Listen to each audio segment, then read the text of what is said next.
Groundhog Play is a famous studio's Casper cartoon from 1956.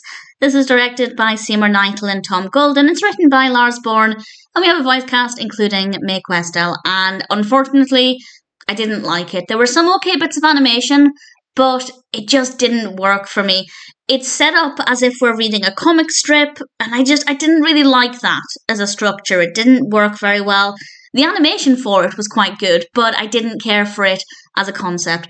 Casper then learns about shadows and the fact that the groundhog comes out to look for its shadow. So Casper realizes if it's looking for its shadow, maybe if Casper pretends to be the shadow, they can be friends. So he covers himself in soot, and yeah, it looked pretty good. I don't mind the appearance of that. I thought it looked quite effective.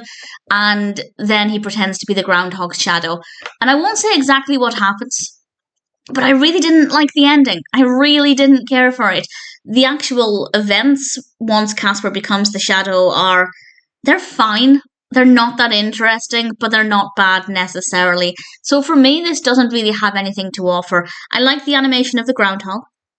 I quite like the animation of Casper as the shadow.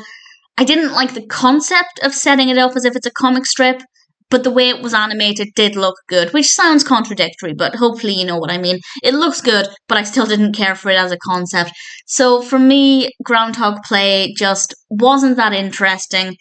Not a lot happened. Some of the animation was okay, but in general, I think it's safe to say it's not a favourite Casper cartoon.